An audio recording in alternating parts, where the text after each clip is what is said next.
Amanda, you're my best friend and my amazing love. You're the spicy peppers in my guacamole. I am so thankful I get to spend the rest of my life with you. Since our first date right down the street at Coco and Moss, I knew you were special. I wanted date number 2. Now, I want more than date number 2. I want to spend the rest of my life with you. Amanda is a very, very loving person. When I was little, I was her live baby doll, who she loved to dress up and loved to fix my hair. One time when my parents were gone, she was helping me brush and fix my hair before bed, and she used a round brush in my curls, and they got stuck. I fell asleep waiting for my parents to come home, and I woke up to my mom violently shaking my head back and forth, trying to get the brush out of my head, and Amanda was there saying, "It's gonna be okay, I love you, it's going to be okay."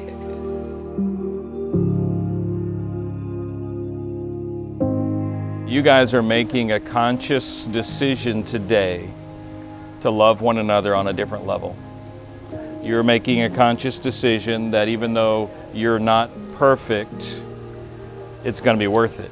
One of the really cool things about a marriage is that when you minister or love your spouse, you're really ministering to God. You're honoring Him. I try not to cry. But you have to understand, this is my little girl. I can remember the day she was born.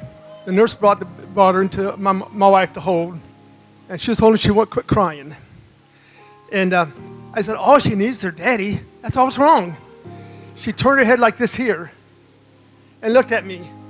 And I went and put her in my arms and held her. And she cried right now. From that day on, she's always been my little girl. Dan, I'll keep it short. Just love her, take care of her. Remember, you take her my little girl. But I know you'll love her as much as I love her. So just love each other, and I pray God's blessing on both of you.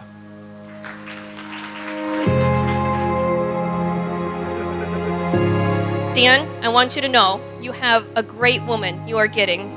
Someone who is going to love and care for you. She's always going to be listening, except for when she's hungry.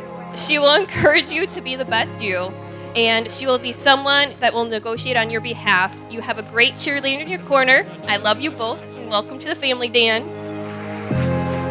Me and Danny go back to grade school, and here we are, 47 and bald. So it just reminds me of a line, if you want to make God laugh, tell him your plans. And y'all held on for the ride, and you're right where you should be. So here's to Dan and Amanda and God's plans.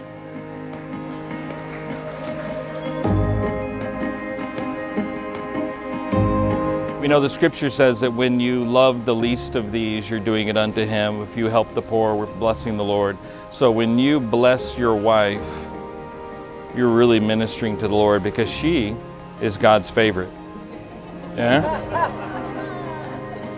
When you take care of your hubby, you're ministering to the Lord and you're honoring God because He's God's favorite, right? So all the days of your life, just consider that we're loving each other as a way of honoring God.